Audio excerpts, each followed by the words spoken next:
All right, welcome to another edition of the Mile High Real Estate Spotlight broadcast. I'm Brian Arnold. This is a special edition. I happen to be in Tampa, Florida today, and so behind me you may see it's not really a what do you call that? A virtual background. It's a real background, and I am excited about having Allyson on today. Allyson and I have some things in common that we haven't even talked about yet because she has 8 children. I have 8 children. She works in Colorado. I work in Colorado. She has a beautiful family. I have a beautiful family as well.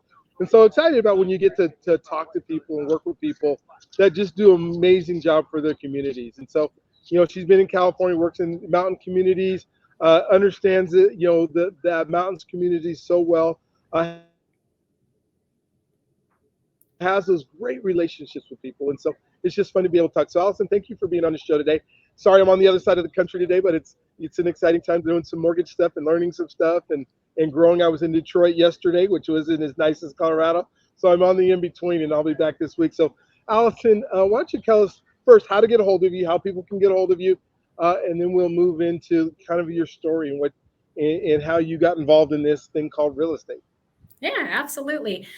So I work for Coldwell Banker First Choice Realty in Woodland Park, Colorado. The best way to get a hold of me is on my cell phone. My phone number is 719-433-8298, or you can email me at dreampikespeak@gmail.com. I live, work, and play in the mountains, so phone service doesn't always work. So a lot of times a text message is the fastest way to reach me. Yeah, that's kind of cool. We can use technology like that when the cell signal isn't good. You can absolutely text and get a hold of you, that kind of stuff. So how'd you get started? Tell us a little bit about you and why you do what you do and how you got going, what you're doing. Yeah, absolutely. So real estate is in my family history. My grandma was a real estate agent, and when I was a little girl, I would go to open houses with her, and I always loved it. 28 years ago, I decided to get my real estate license in Kansas. During that process, I ended up getting pregnant and having a baby, and I decided that I wanted to stay home and raise my kids. I stayed home for 23 years, homeschooling my kids. I ended up having 8 beautiful children. So real estate went on the wayside, but I always had a heart and passion for it. Back in 2017, I talked about it throughout the years. My husband said, stop talking about it.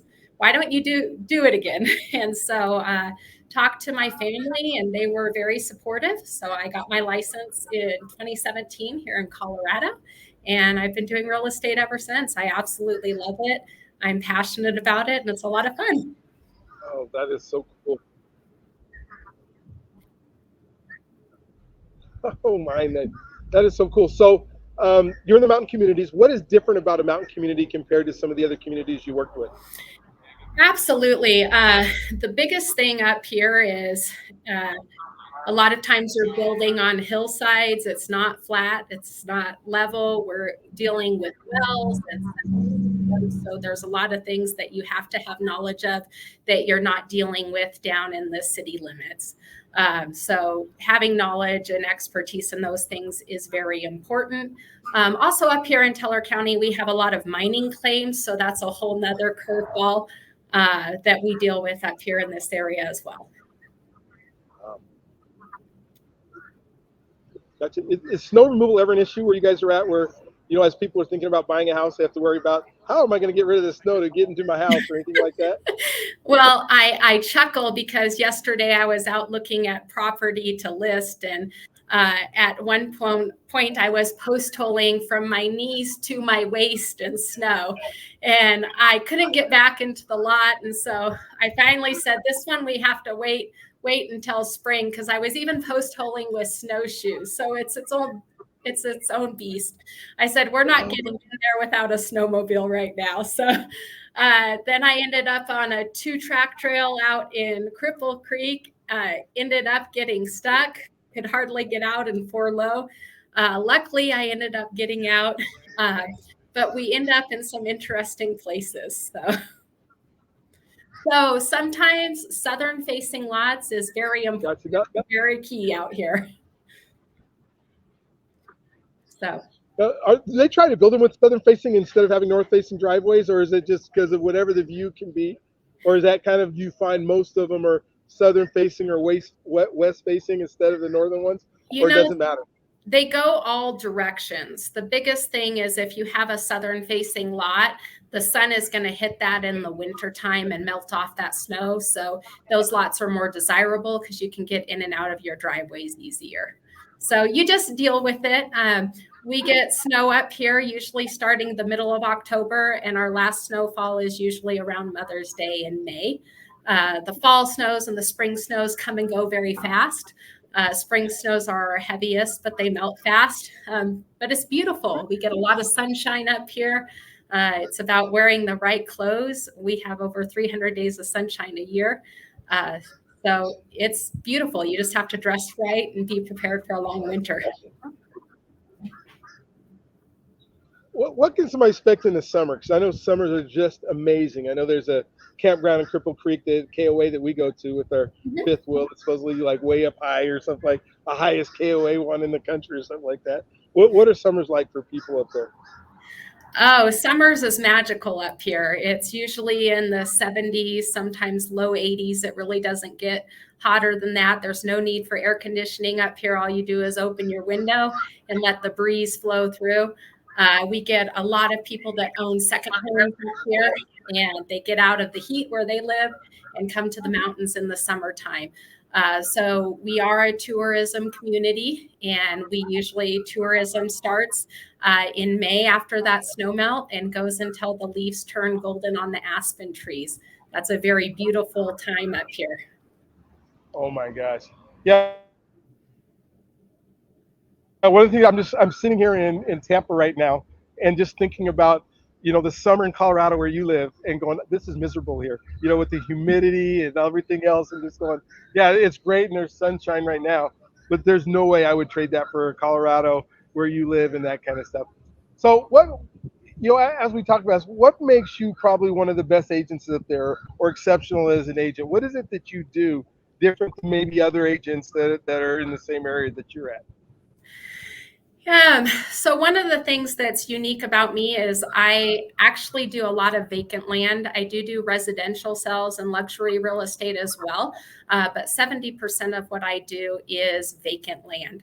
I ended up in that when we came out here to Colorado. We were the crazy family that camped and built a house with our family. And we did that whole journey to make it here in Colorado. So there's a lot of people that have similar dreams to do things like that. So in some ways we can be an inspiration for them. And we've had the experience of the pros and cons of doing that. In that journey, my husband became a builder, and so we own a construction company also. So I have a lot of knowledge as far as the building process. So I just ended up in vacant land kind of as my niche because I have knowledge that a lot of agents don't have when it comes to the building process up here. So I stopped fighting it and started embracing it. I work with a lot of land investors. They make up a large portion of my clientele as well. So I love it.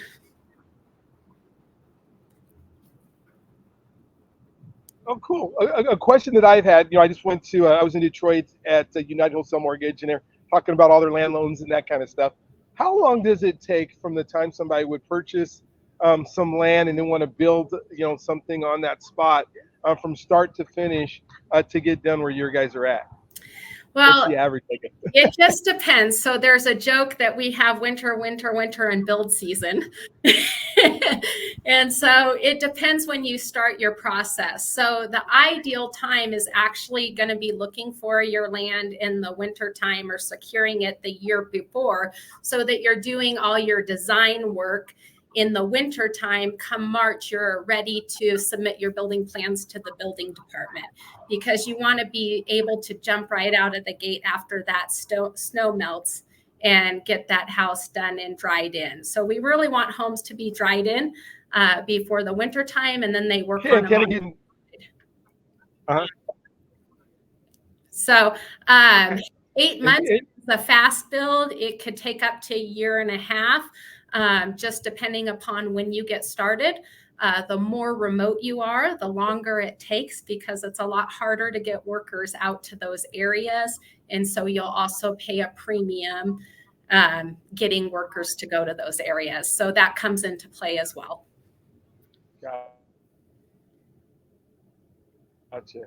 And then do some people try to live on the land, like bring up campers or fifth wheels or that kind of stuff after they bought it while they're waiting for the build, or is it mostly vacation luxury homes that are built up there?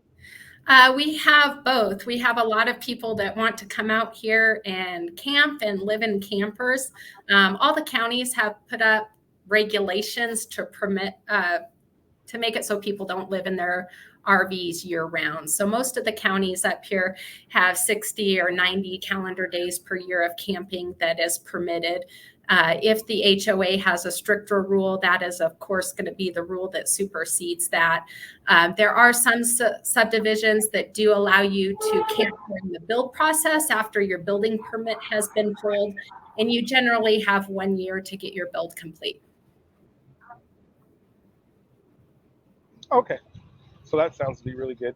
So you're walking somebody through. I come to you and I say, hey, I would love to have some land up in the mountains, and then what do I expect from you as we try to figure out what does that look like, or where to go, or what are some of the questions that you ask that you would want somebody to know? Well, I really find it's quite a journey because you have to go from this idealizing to realizing the process. And a lot of people have big dreams and ideas, and sometimes necessarily the rules or guidelines that the government puts in place doesn't match with their ideas. Also, a lot of times what they want for their budget doesn't line up. So there's going to be a curve of learning the inventory and what they can get, what they're after. And asking a lot of questions, because a lot of times when people come to me, they're coming with a big broad stroke dream, but they don't have those details finalized yet. And so we learn that as we go along through the process and we're looking at land. And I think the most important thing is to get out here in person and walk it, because it's hard online because pictures don't show slope. They don't show the whole neighborhood. And it's almost impossible to gain that. Well, yeah, and then yeah. So field trips are great. I love. Well, I bet that's okay. Oh, that's so cool. And I can probably see that, even if you're looking in the winter for land, there's snow on it. So you can't really tell what the land looks like, maybe necessarily. Oh, that is cool that you're able to do that and walk people through that process. Is there restrictions for like Airbnb and short-term rentals and that kind of stuff that are in the counties where you're at? There are. It's constantly changing. So I tell people just because short-term rentals are permitted right now doesn't mean that they will be permitted in the future. So it's really good wisdom to have a backup plan in case legislation changes those rules. We are constantly seeing changes. There's changes going on within Woodland Park and Cripple Creek, and there's a lot going on in legislation for short-term rentals. So it's always good, I think, if you're going to go that investment route and it is allowed, to have a plan B if it's not allowed. It is a great opportunity. We had a short-term rental that we would just rent during the summer months, and we would make $30,000 a summer off of it. So there is great potential.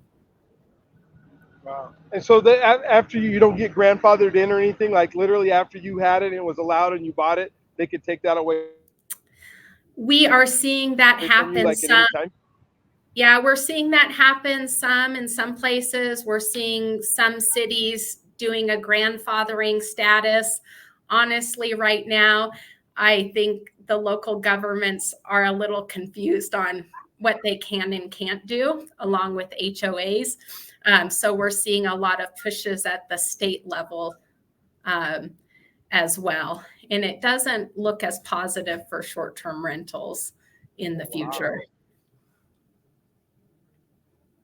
Which is, so then it would be more like a second home then that you would bring your family up to. And It's kind of hard because living in a tourism town, the short-term rentals are job providers for our local people. So um, if we lose those short-term rentals, we have people that will lose their jobs.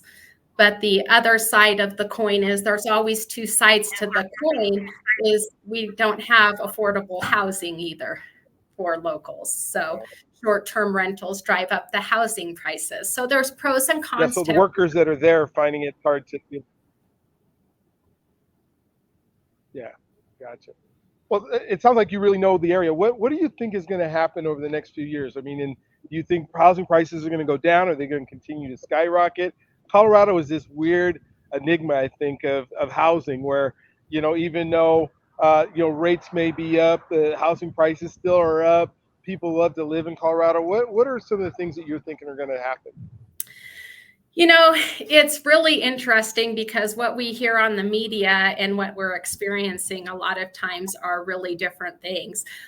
So my main MLS is the Pikes Peak MLS. I am a member of RE Colorado as well, but the Pikes Peak MLS is my main MLS. And just to give you an idea, in January of 2023, there were 738 homes sold between El Paso and Teller County and the Pikes Peak MLS. This January, there were 1,753 homes sold. That is more than double. Those numbers, those numbers give you a huge indication to what's going on. There is a lot of pent-up demand in buyers that have been waiting for the interest rates to drop. Now that we're coming down a little bit, they're making those moves.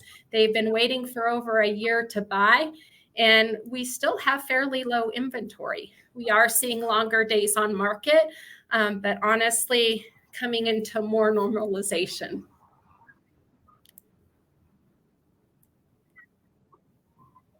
Yeah, and that interest rate thing, trying to play that game seems to be, wreak havoc on the industry because it's, should we wait? Should we not wait? And then all of a sudden there might be buyer's wars or, now that the, interest rate drops even a little bit. I think people are believing that the clearance sale of the 2% is over. And so they're ready to get going on the more normalized rates. How do you help people kind of navigate that is, well, I'm waiting, I'm not waiting. Are you telling them, hey, you better take advantage of it while you can? Or what are some things you're saying to folks? Well, here's the thing is when the interest rates drop, it's just going to drive the housing prices up more because people have that pent up demand and they've been waiting, and then they're going to start bidding above list price again. So right now, we're able to get most of our homes, depending on that price point, 1% to 3% under list value on average. Whereas you remember what it was like a year ago and all that craziness where some people were paying $100,000 more for a home than it was listed for. And you had to waive all your inspections, appraisals to even have a shot. People were writing 14, 15 offers just to get something accepted. It was not normal.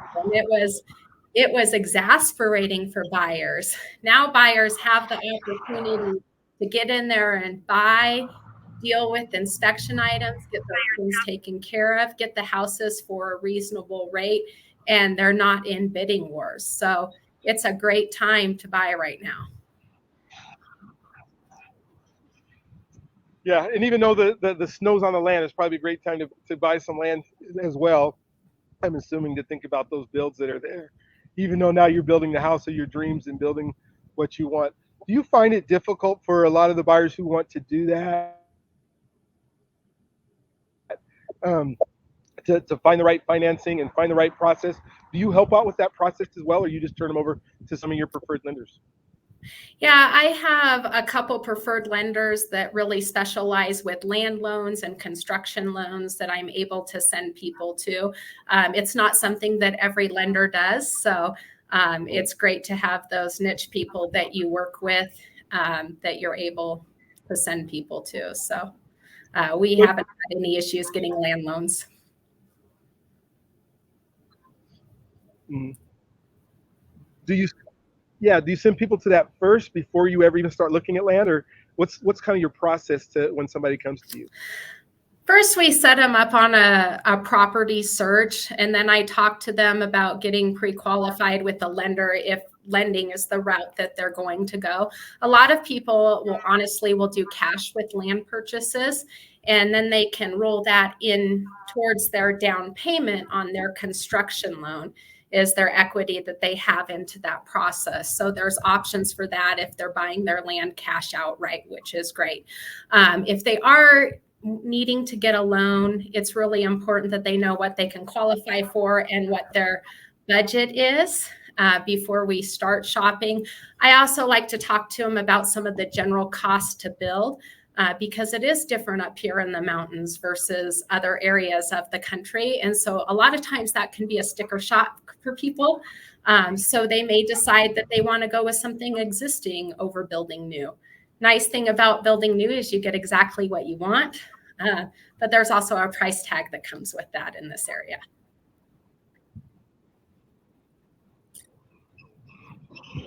Yeah, I can imagine the person who buys the perfect piece of land and then has to build a tough shed on it because they don't have, they'll have the ability to be able to do it.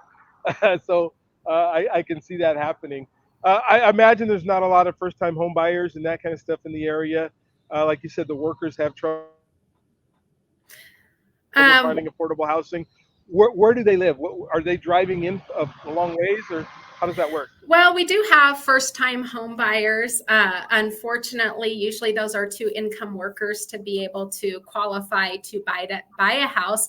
But the nice thing is out here in the mountains, we can do FHA with low down payments or USDA rural type loans. So there are programs available to help those first-time home buyers. And right now, since we're not in a multiple offer competing situation like we were a year ago, those buyers now have the opportunity to compete and make purchases. Whereas before, when prices were getting bid up, they really couldn't play that game. So this is a great time for them to buy. Also, winter is a great time for local buyers to buy. We see a slight dip in the housing prices in the winter over the summertime. So it's a great time for locals. Oh, that is so cool. Well, also, I can't believe we talked this much so far today, and so I have enjoyed it. I mean, learning all kind of stuff about the county that I had no idea about. I mean, I've traveled through it, I do stuff through it. Please tell us one more time how to get a hold of you, and then maybe any other closing thoughts that you would want to make sure that somebody who's watching this would know, because I want them to call you, because if they're looking for a mountain home and they're looking at a beautiful place like Southern Colorado, you are absolutely the person that they need to call and get a hold of right now. So go ahead and Yeah, Allyson Cantrell. tell us It's how to get a seven hold of one. you and then make those closing thoughts. Yeah, it's Allyson Cantrell, and my number is 719-433-8298. I'm at Coldwell Banker First Choice Realty. You can email me at dreampikespeak@gmail.com. You can also find me on Instagram, Facebook, and social media platforms as well, if you prefer that way. I love and I am passionate about connecting with people and helping people and help make their mountain dreams a reality. It's such an honor to get to be a part of that process. So I'm very passionate about that. And I'd love to help anyone. If there are other agents that don't really want to deal with land and they're wanting an agent to help out with land, I'd love to connect with them and partner with them and assist them as well. Well, that's perfect. Well, like I said it before, thank you. Like I say on every single one of our podcasts, first, if you're watching this and you're wondering if you can do it, you can. You just have to have a plan and a strategy, and let us help you do that. The second thing is you deserve this. If this has been a dream of yours, from the time you watched, I don't know, a show on television that you wanted to have your own land in the mountains in this beautiful place, this is the time to do it. You deserve it. Our country is built on people being able to pursue their dreams. And finally, the biggest thing is let us help you. It's not every day that somebody goes out and buys a mountain home. It's not every day that somebody goes out and buys land and then builds a home on it. And it's not every day that somebody just goes and buys a home, period, wherever it's at. And so the experts are, folks like Allyson and myself who spend our days every day trying to figure out ways for you to be able to realize home ownership or second home ownership, or if it's feasible to have short-term rental things. So make sure that you're calling us, make sure that you're talking to us. And so I appreciate you guys being here on another episode of the Mile High Real Estate Podcast.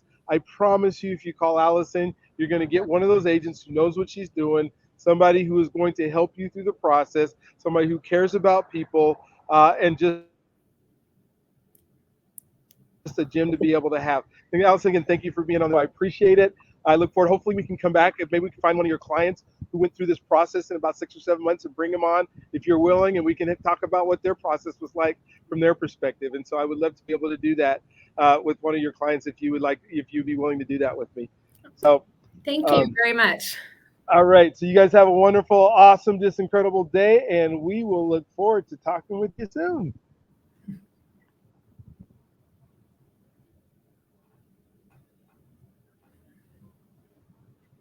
Oh man, I gotta find how to stop this. Well, at least we get to cut it off at the end. Oh, my mouse is lost to me. Don't go nowhere. There you are.